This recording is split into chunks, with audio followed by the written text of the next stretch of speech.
Welcome back. Grand Prix 80th Anniversary Season 2 Preview by Johannes Lacroix. Welcome back to the glorious world of Grand Prix Racing. The off-season between 1935 and 1936 is finally over. And while the Olympics are returning this year, and the Babe Ruth has retired, and the death of King George V are hot topics in the real world, I'm sure many Europeans are excited to see what's new in the elite motorsport world. Just a little over a month ago, on the 7th of December, or 2 months ago, sorry about that, the leaders of the AIACR had a meeting about changing the rules of the elite stage of Grand Prix racing. They seriously considered a 1.5 liter formula, but no final decision was made. So there's Bernie Ecclestone, I guess. So suggesting a 1500cc formula, Enzo Ferrari there, that would be great. I just haven't got time for that. And in the back you can see some tiny little figure in the back. That gives me an idea. Well, since nothing has been decided on that, let's see what the teams and drivers are up to. 1936, season lineup part 1. This year we have the 3 big manufacturer teams, Mercedes-Benz, Auto Union, and Alfa Romeo, coming back to defend their strengths and weaknesses for this season. And the mighty Germans have really taken over Grand Prix racing in the past couple of years, and they'll continue to expand their control over the industry, while Alfa Romeo will always fight back against them for their rightful strengths, as they're the only surviving guys left. The 1935 season was an excellent one for Daimler-Benz, and they locked off the top 3 spots in the AIACR European Championship and won 5 of the 7 Grand Prix races. However, let's see what they're up to for 1936. So this is what their driver lineup is. The team leader, as always, is Rudolf Caracciola. He really is excited to get going, because 1935 he had the best season of his life. But 1936, I think he's ready for a new season. They've also got their senior sidekicks from the previous season, Luigi Fargioli and Manfred von Brauchitsch. Luigi Fargioli, it's my turn this year, that's what he says. Luigi Fargioli was always playing second fiddle to Rudolf Caracciola. Kept on following him around, and now this time he wants to be the one. He wants Rudolf to be the one who follows him around. That is if Mercedes-Benz stay on top. And then Manfred von Brauchitsch. We must be lucky in 1936. I guess that might be a reference to what comes on later on. Mercedes-Benz had 3 drivers last season. This time they have 4 drivers, with the addition of Louis Chiron. Louis Chiron made a really huge transaction, probably the biggest transaction of the off-season. The official Scuderia CC reunion. So yeah, Louis Chiron was brought in by temptation for Rudolf Caracciola to have his best friend come with him and race. This is not a very popular move among most French fans, but I guess that's what he's up to now. And primary reserve driver for Mercedes-Benz, Hermann Lang. My first full season! Yay! He is really excited for a full season of being the reserve driver and playing around and doing what he wants with it. Anyway. As I said earlier, Louis Chiron made the biggest transaction of the off-season, one that was totally unexpected. Most longtime fans do remember back to Monaco 1933 when Rudolf Caracciola got severely injured, and therefore the partnership between him and Louis Chiron never happened. So Rudolf Caracciola there, he crashed into the barrier at Monte Carlo and really got hugely injured. And Louis Chiron was following him at that point. Says, "No, that can't be Rudy, is it?" But unfortunately, that made Louis Chiron fly solo for the first half of the season, then go to Ferrari. And Caracciola saw the off-season as a perfect time to talk Alfred Neubauer, the Daimler-Benz team manager, into hiring Chiron onto the team. So there is Caracciola and Neubauer. They're sitting at the bar, having a beer, and talking about hiring a new guy. Like, Alfred Neubauer says many things. But he's a nice guy I never got to race with. We could always use another driver. And Alfred just, as he takes his martini glass, "I'll see what I can do about it. Sitting in a German bar, that's what it's like to be."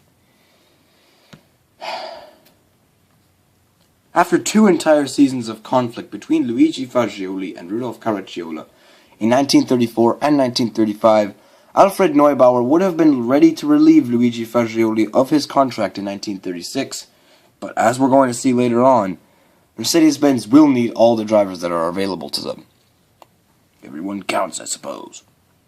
I mean, Neubauer always makes the right decisions.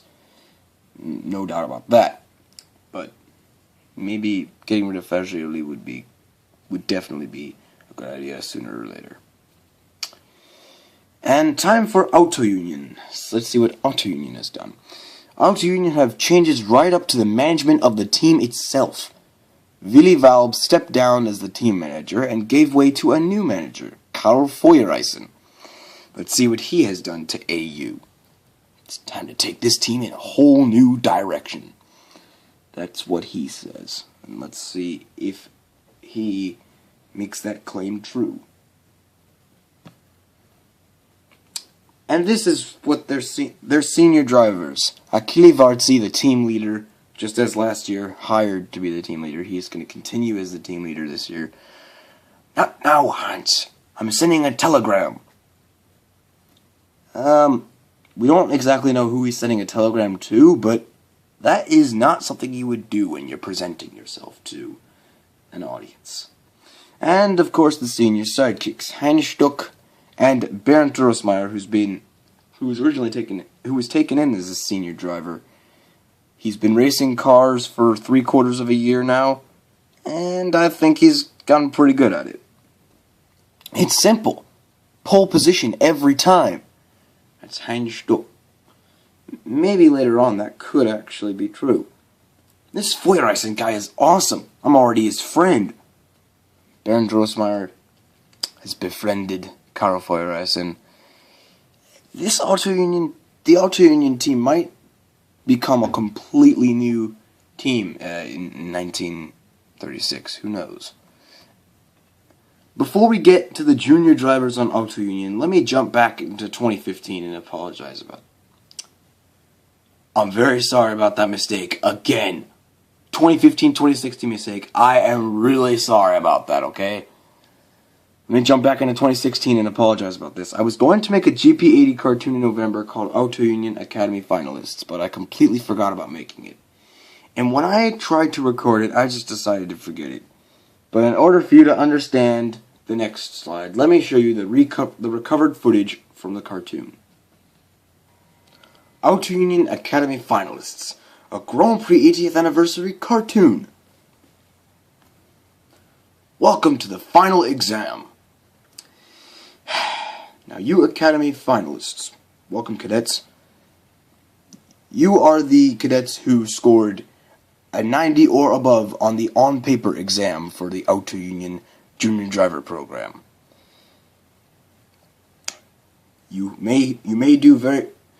All of you who have made it here today might have done very well on paper, but can you do well on the track? This is the very last test. The test is to drive a lap around the Nürburgring and get as close as you can to the set time. Let's see a senior driver take a lap around the Nürburgring.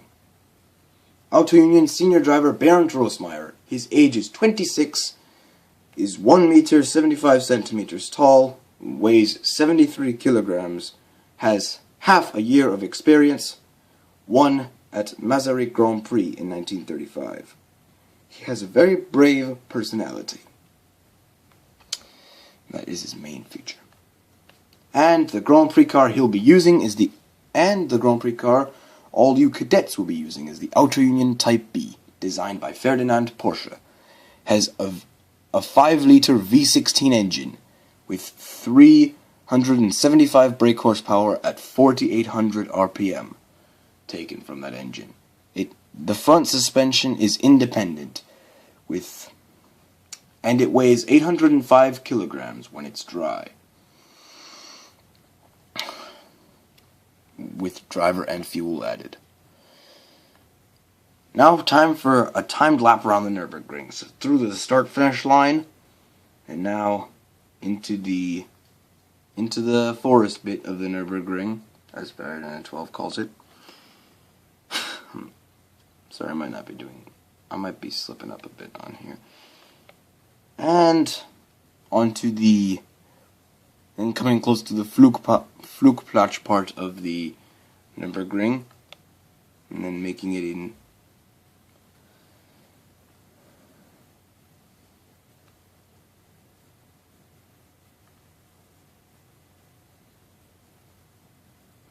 the carousel there, making his way into the carousel.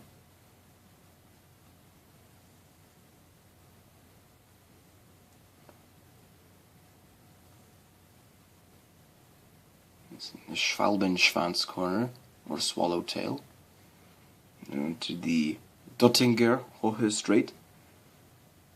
And then back onto the front straight in 10 minutes and 59.4 seconds.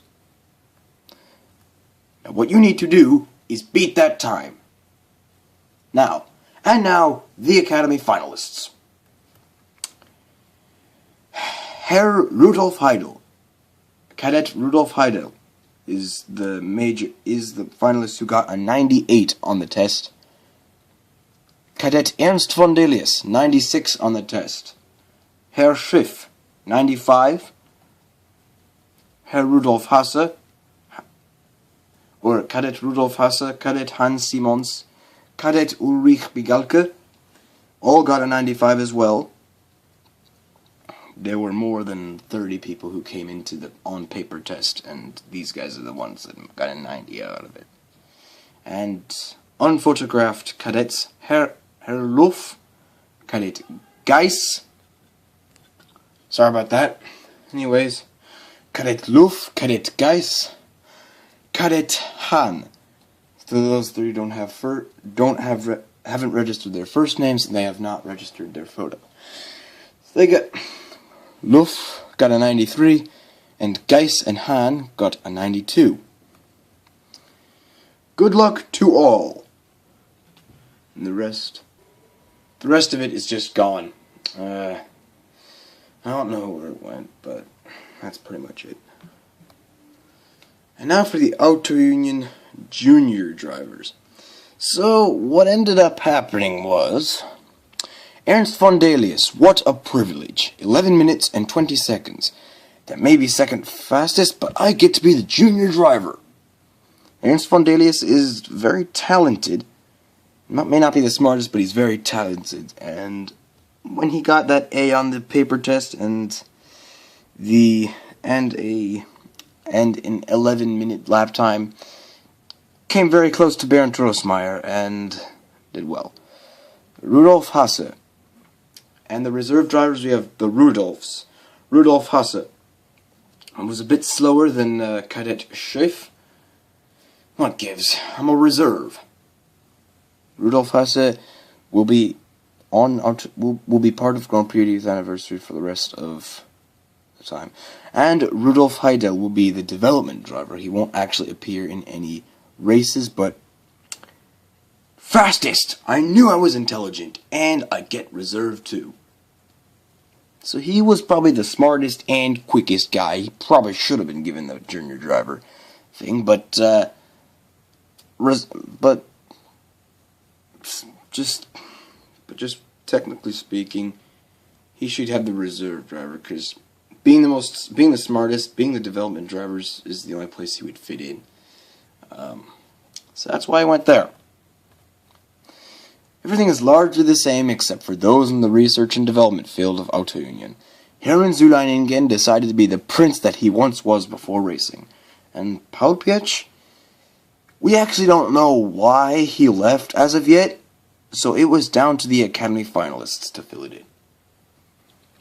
So Paul Piech disconnected his microphone when he spoke, but he's gone. To hell with GP racing. I'm going back to my castle. Zulainingen's not coming back to motor racing again. I think he decided to stop. He last appeared at the Swiss Grand Prix as an ERA driver, but then he just decided to give up on racing all entirely. And part 3, Alfa Romeo, which Scuderia Ferrari acting as Alfa Romeo. The Ferrari team will see the dismissal of Louis Chiron and Carlo Felix Strossi to Maserati, but more of that later. He really was an important figure on the Ferrari team. However, Enzo Ferrari has made up for this by bringing together every other driver they have. Bring it on, says Ferrari, and let's see how they have. The team leader, as always, the team leader is Tazio Nuvolari. Watch out, Germany, because we're coming. Tazio Nuvolari is fearless. Utterly fearless, so it's not like he's on his own here, because he's got a lot of very good drivers by his side. And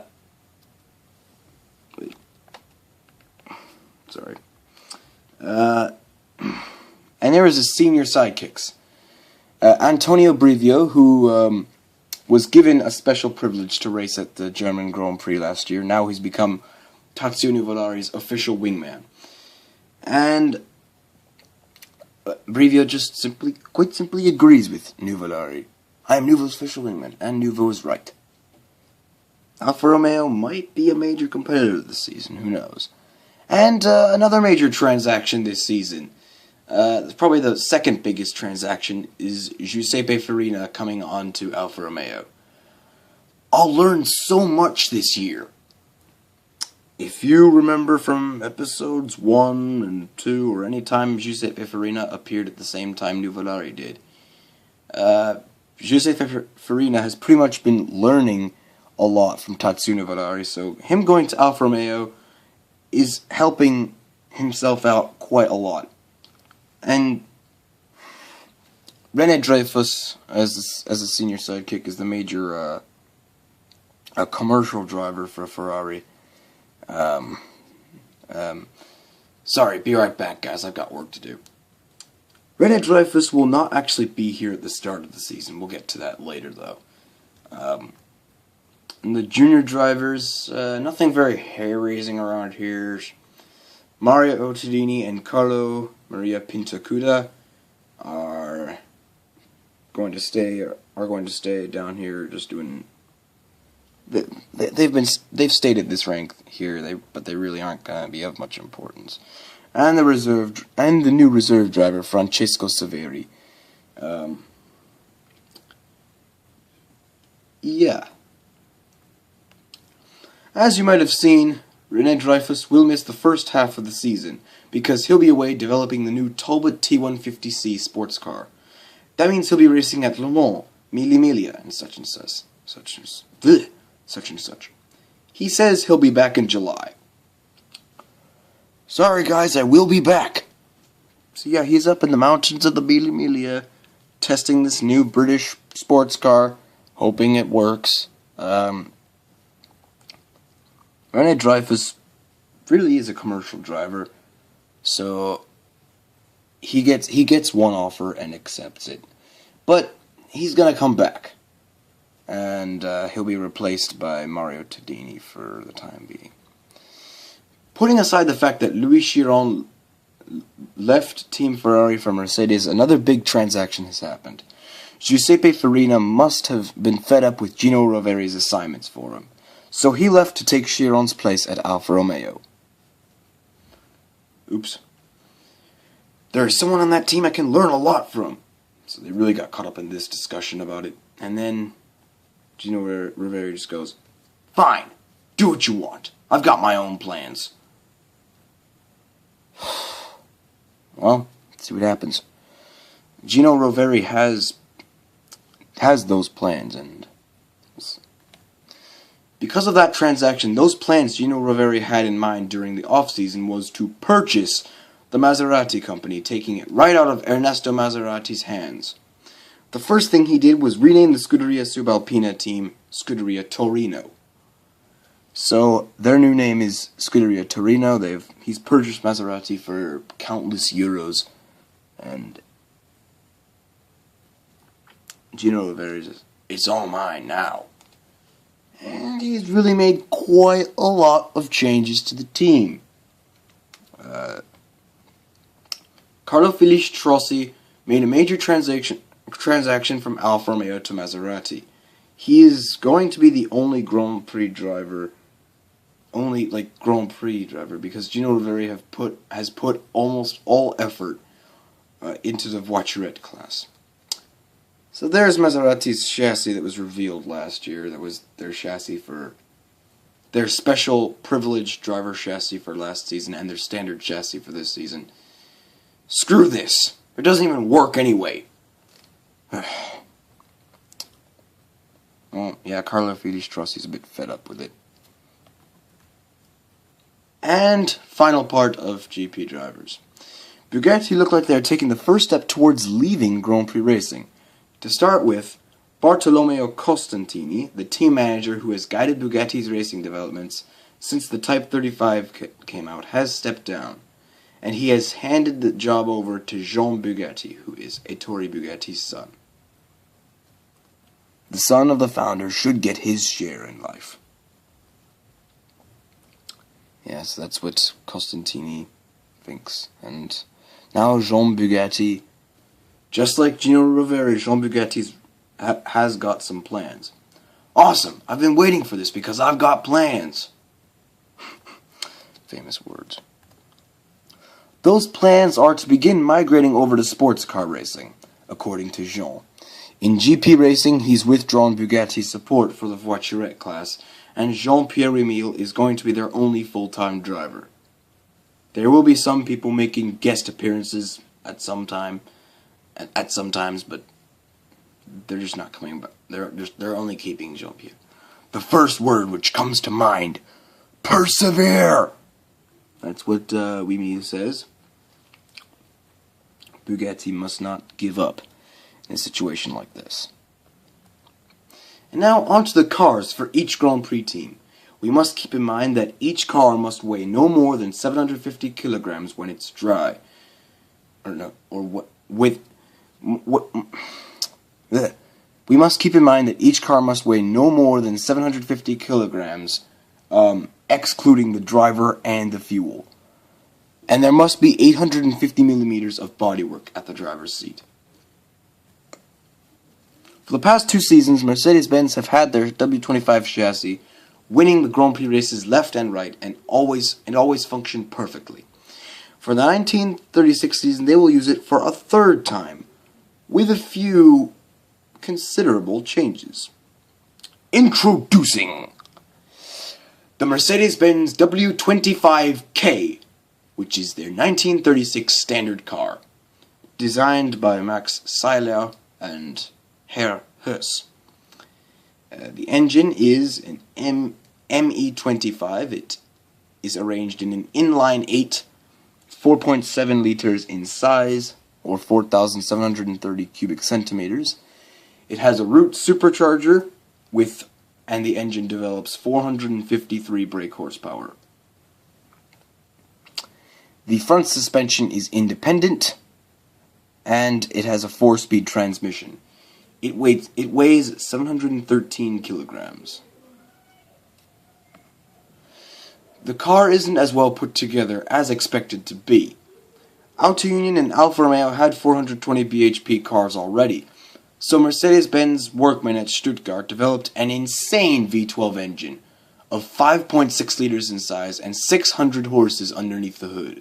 It was called the DAB.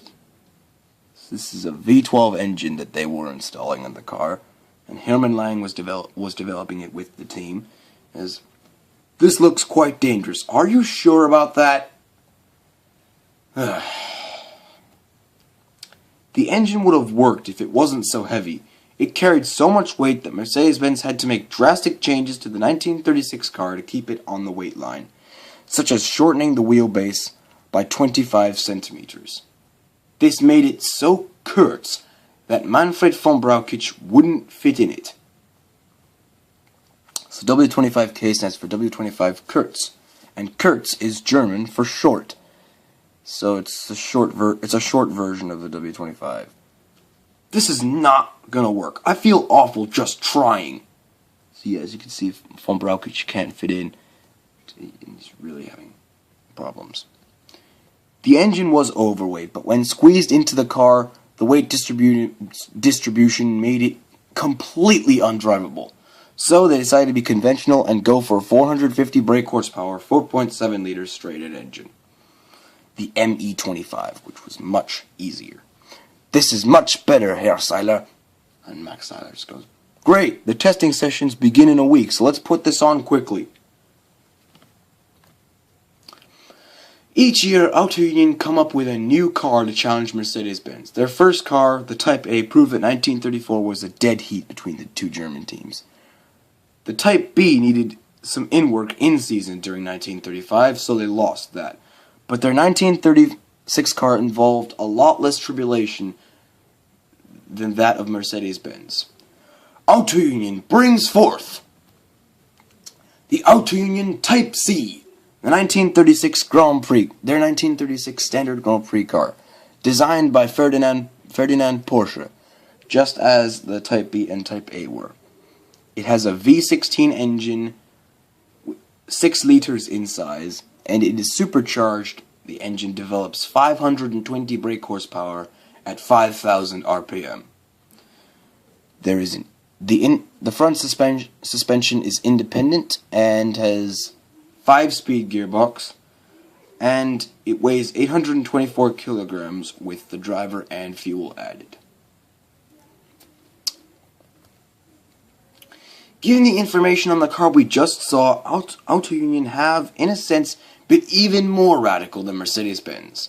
The engine is 1.3 liters larger, they added 145 brake horsepower from last year's car, and it has 16 cylinders. The only thing is they achieved all of this without a single problem. Wow. 100% perfect results. Is this reality we're in here? Heinz Stuck just going off and saying something about that. This really... The car has a bigger wheelbase too, so everyone can fit in the cockpit. It's more powerful, has a bigger engine, and most importantly, is far more reliable. Auto Union might score big this year with these upgrades. So it's Mercedes-Benz versus Auto Union. I'm leaning more towards Zwickau this year. Let's see what happens. This might be an incredible development for Auto Union. Karl Feuerreisen, you might have taken the Auto Union in a positive direction. And on to the part 3, Alfa Romeo. Of course, let's not count out Italy. You may have already seen their 1936 car in action during the closing stages of the 1935 season at Monza, Lasarte, and Czechoslovakia. So far, the 8C35 has been magnificently reliable. It came second in its first race at Monza, and in that race a lot of cars really died out, and it was the only other car besides Heinz Stuck's Auto Union which worked perfectly today. Which worked perfectly, and it was Tatsuya Nuvolari who drove it there, and for a while it was just Heinz Stuck against 2 8Cs, and then Nuvolari's car died out. And then, in the finale of the season, Tatsuya Nuvolari chased down Bernd Rossmeyer unsuccessfully, coming second at Brno. It hasn't actually won a race yet, but one day it will. That is their standard car for the 1936 season. However, they are making an upgraded version of that car to be used for privileged racers, and it will be the standard car for 1937. So, without further ado, here comes the Alfa Romeo 12C, which is their 1936 special car, used for privileged people like Tatsuya Valari and Antonio Brivio. Designed by Vittorio Iano, the person who designs all the brilliant Alfa Romeo cars. It is a V12 engine with 4.1 liters in size, or 4,064 cubic centimeters. It has a supercharger with 370 brake horsepower developed from the engine. The transmission is a 4-speed gearbox, and it has an all-around independent suspension. It weighs 787 kilograms, with the driver and fuel added. This is a major improvement from the 8C35. As the name suggests, the 8C35 had a straight 8 engine with 330 brake horsepower. The 12C36 is a V12, which turns 370 brake horsepower. The V12 is also a quarter of a liter larger than the 8C35's engine. So, if you look closely, the 12C36 has those exhausts on the bottom, which give it more power. And 8C35 was very reliable. Let's see if they've... Unlike Mercedes-Benz and their DAB V12, this Alfa Romeo V12 is very well put together. As said earlier, the 12C36 is an improvement on the 8C35, which was phenomenally reliable. That means the 12C has even greater road holding, as seen from the testing at Monza. So Antonio Brivio is testing the 12C36. This is the very first 12C36 brought here at Monza for testing, and this was his 100th lap, and everything is exactly the same as it was when it arrived. It works so perfectly. I think it is I think you can't even describe how long they last. Considering the unreliability of the W25K, we'll see if Alfa Romeo are going to be those who threaten for the title this year. 1936, this might be Alfa Romeo going against Auto Union. And now for part 4, Maserati. Maserati already released the V8 RI, which is their standard chassis for 1936. They released it last July at the Grand Prix de la Marne, and even after 3 months of being on the track and testing at Modena, the V8 RI hasn't proved itself to be of much merit. Seriously, it hasn't even completed 33% race distance in the major leagues. So it's Philippe Tancelin. He's the most experienced driver with this car. Probably the most privileged as well. But even with those setbacks, one entrusted and experienced racer has been given the contract to use this car for Gino Roveri, Carlo Felix Trossi. Hope we get something out of this crap. At least it's better than what I made. Yeah, Carlo Felix Trossi made a car. It was absolutely horrible. Philippe Tancelin there. Sorry about that. Automated record limit there. Got fired. So Philippe Tancelin's pretty fed up because got fired. Seriously, I'm the driver with the most experience in this car. You'd at least be grateful. So Philippe Tancelin really is annoyed by the fact that he is not allowed to have it. So he left the team, but he also brought something with him, as we'll see later on. We'll pick up with that later on, but finally, Bugatti. Since 1934, the Mulsanne men have been fine-tuning the Type 59 in very small details. For 1936, they will fine-tune it one more time before beginning their work on the Type 50B. This is the Type 59 Monoplace. This is going to be their final rendition of the Type 59. It's nicknamed the Monoplace. The major difference between last year's rendition and the Monoplace is that they have changed the bodywork to noticeable measures.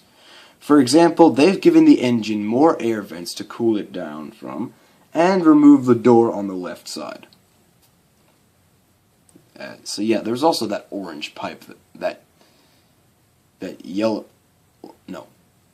tan pipe there that they had on the Type 35 last year, which He's like, we don't need that pipe anymore. It's completely pointless. And it looks more like a Bugatti Grand Prix car because the door has been taken off. So yeah, the door wasn't working, so we got rid of it. And also they opened up more air for the engine by giving more room for exhausts rather than covering up the exhausts. They opened up the exhausts. Yep. And now for the privateers. The Alfa Romeo Tipo B, or P3, got decommissioned at the end of September last year. Ever since then, independent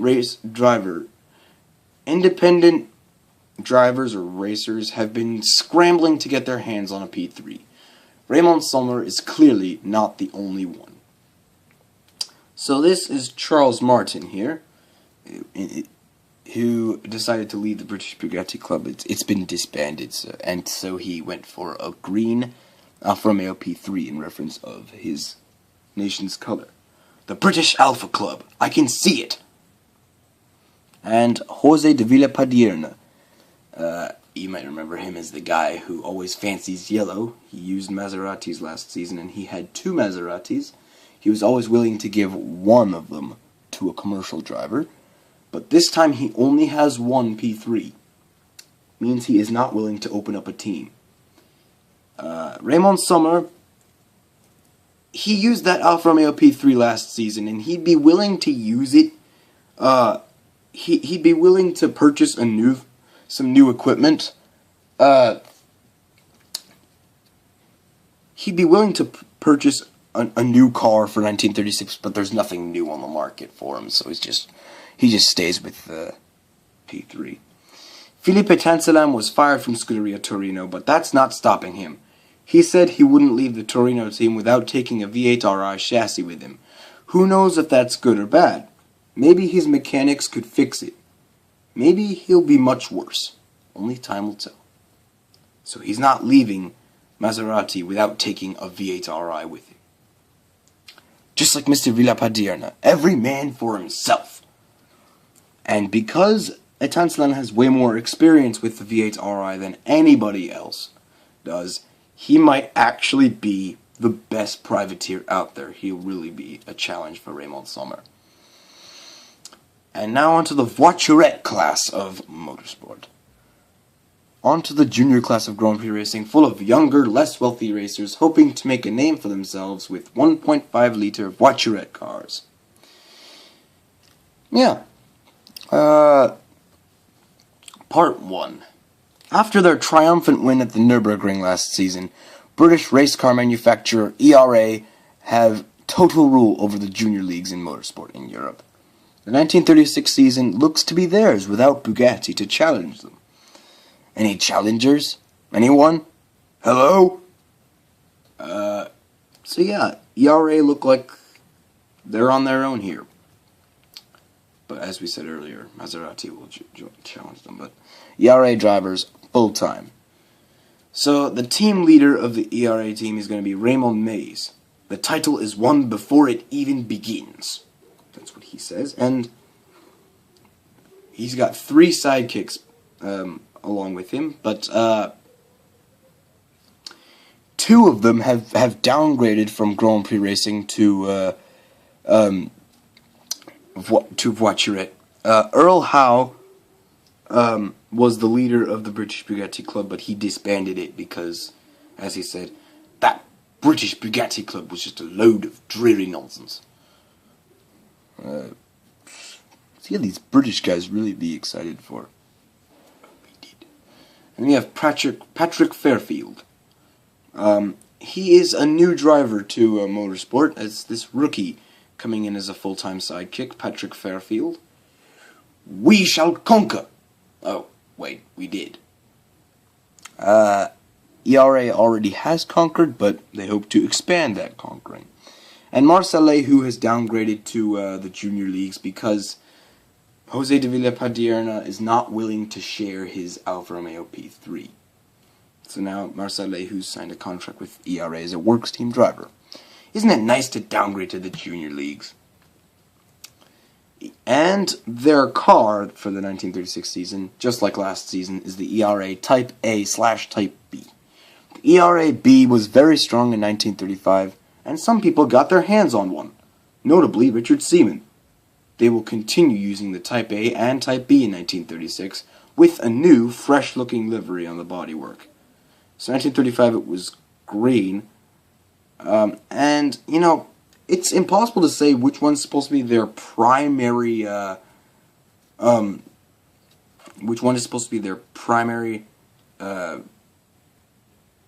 livery, but it might be the same thing, but this is one thing that they have said that they will use.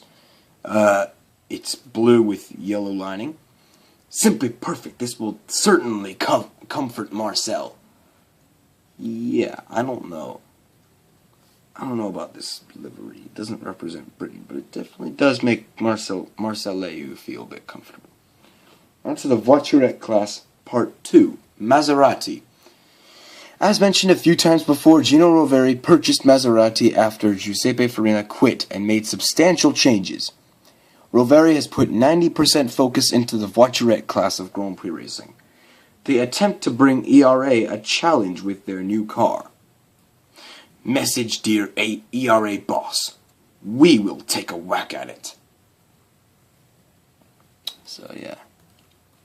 So, Gino Roveri is doing absolutely everything on this team. He is the team leader. He is the team leader in both financing. He's the team leader in he's the team manager. He's head of transactions. He is even the lead driver on the team. He'll even be behind the wheel. He's doing everything on this team. And so the full-time sidekicks on this team will be Pietro Gersi. He's remaining on the team with a full-time rank. Nice to have that. And Carlo Fides-Trossi, double duty for the win. Let's do this. He's doing double duty. He's taking the Grand Prix and Voiturette part. And Eugenio Siena will remain on the Maserati team, but he's going to downgrade from Grand Prix to Voiturette. Looking for a challenger to take me on. Anyone up for it? Because I don't know if Ferdinando Barbieri is going to return anytime. And then Maserati drivers who are part-time or reserves. So we have these part-time drivers. Piero Duccio, boss. May I ask you to stay behind your desk?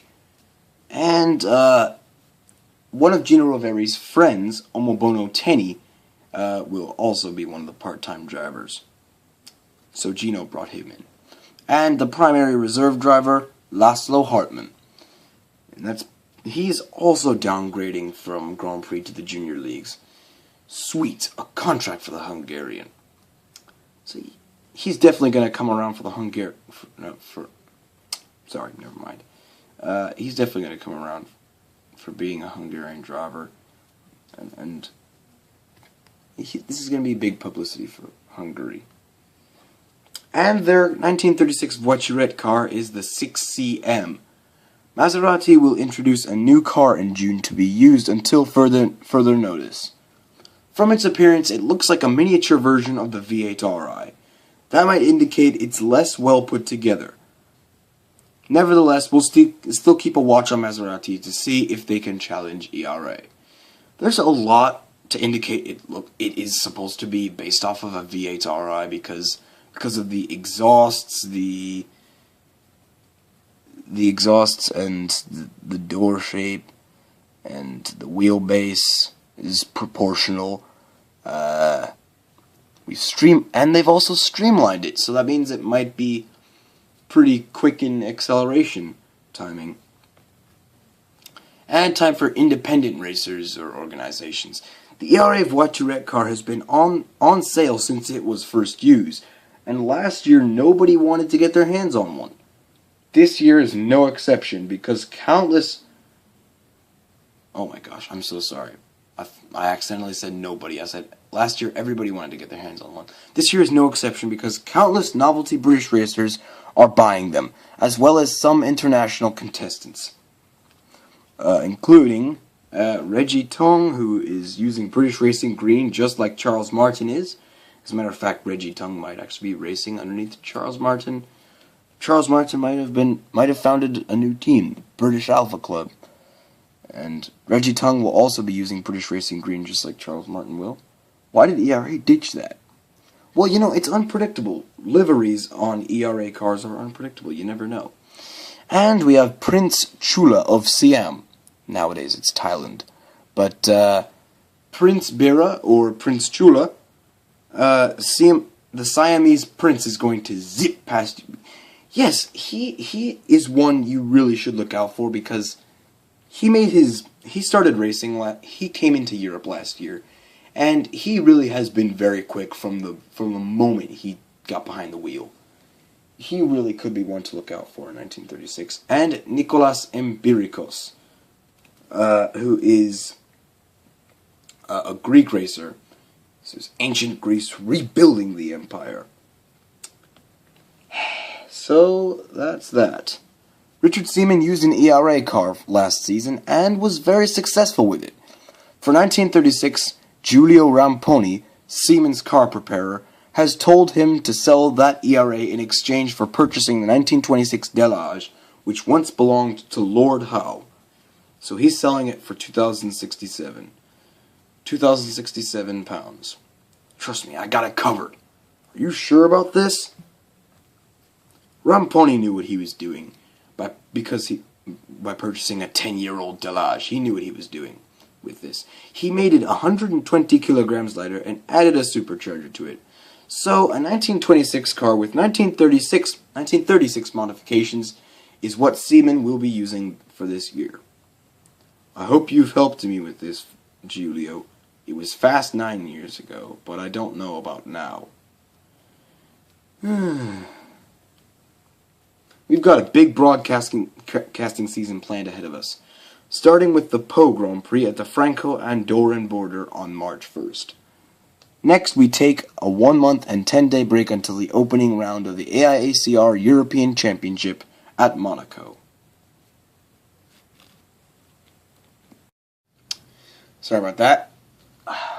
Anyway, so we start off at Po, and then a month later, we'll have a very long time in between that, a 1-month break there.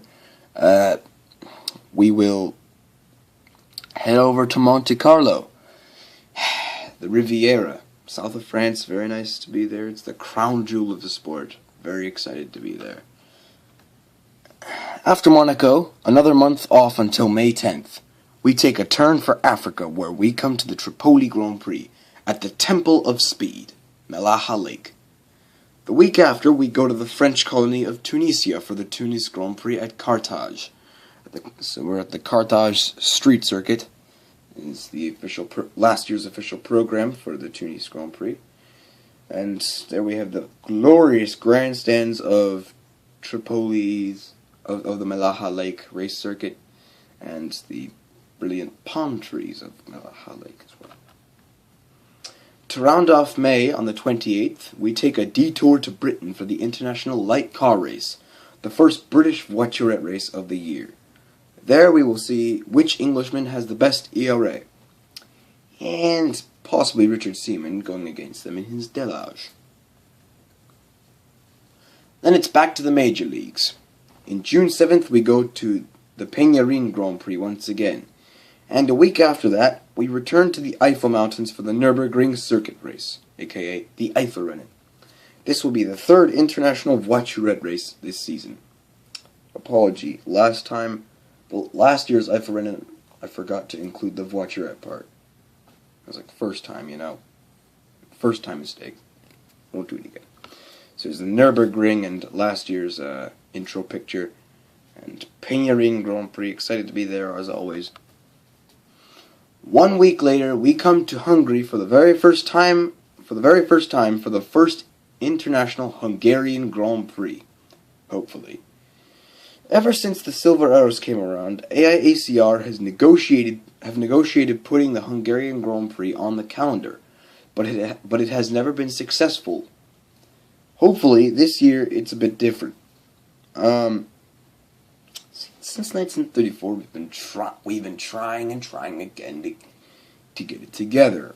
I guess the people who are trying to get it going are just never actually finding time. So this is going to be on the calendar, but hopefully we're going to find time to get it take place. Hopefully we're going to have some time for it to take place this year. After Hungary, it's back to Italy for a race at Alfa Romeo's headquarters in Milan to finish off June. 2 weeks later, we return to France for one of the big voiturette races, the Albi Grand Prix. After that week, it's on to Deauville for a Grand Prix race there. So we'll be in the north of France for Deauville. There's the location in France that we'll be in there. There's the Albi Grand Prix, a big voiturette race. And we've heard rumors that Bugatti might make an appearance for that. Who knows? And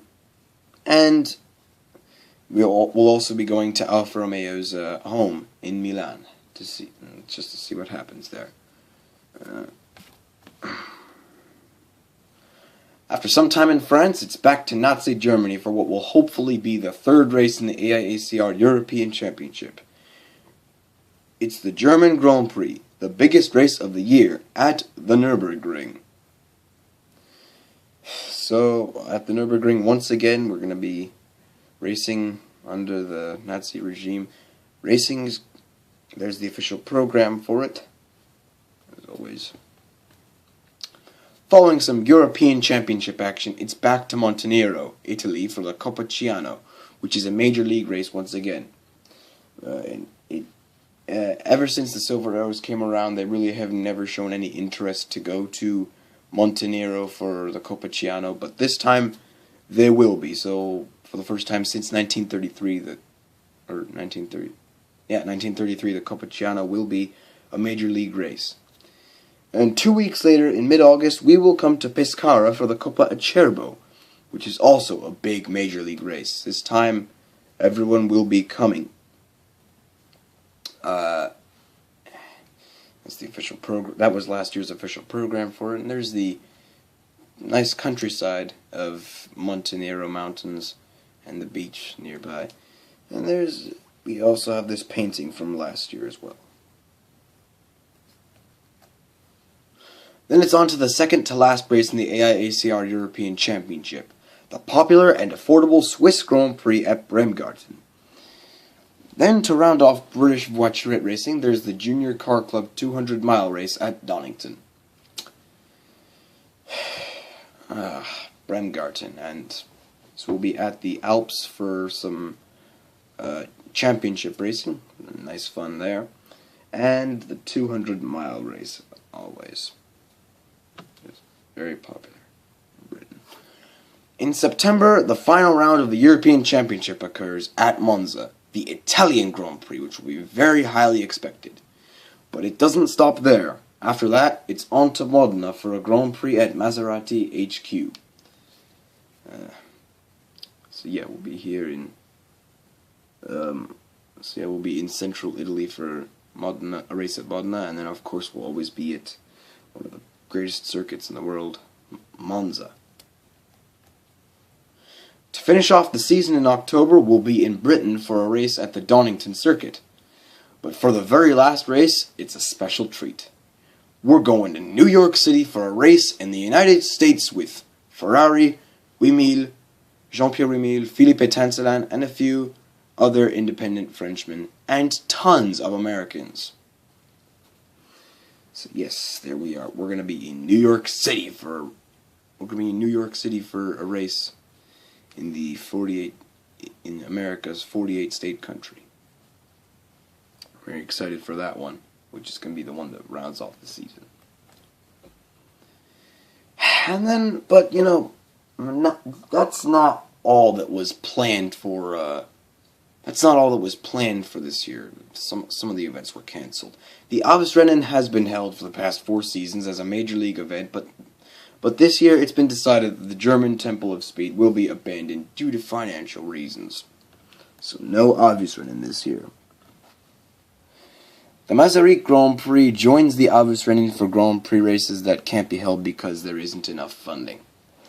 I mean, sometimes there's political problems, which we'll get to in a minute, and there's also financial problems. I mean, Germany and Czechoslovakia do not have political problems, but they just don't have enough money, I suppose. But then on to political unrest. Politics really does interfere with sports nowadays, especially in Spain and Belgium. Due to the population's unending protests, the Belgian Grand Prix has already been cancelled, while Spain is on the verge of civil war. So we're hoping for 5 European Championship races this year. The Peñarín and Spanish Grand Prix, hoping that they will get underway, but the Spanish population is I don't know how to describe it, but they really can't stop their protesting, and there's not much to. And the Belgian Grand Prix, it's already been cancelled. We hoped for 8 races this year, but it's just not happening. Joining Spain and Belgium is, shockingly, France. That's right, the French Grand Prix isn't happening this year, because, for one, French people are fed up with German domination of motorsport, and of course, there is political unrest among Frenchmen. This is why the 24-hour Le Mans race is a bit shaky. Nobody really does know whether it's totally safe,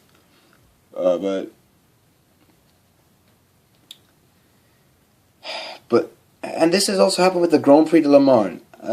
It's still going to happen, but the Grand Prix de Le Mans at Reims-Gouy, that was a Grand Prix race last year, but now French are getting very fed up with German domination. So they're converting the Grand Prix de Le Mans into a sports car event. So Bugatti will take part in that as a sports car race, as like their first sports car attempt.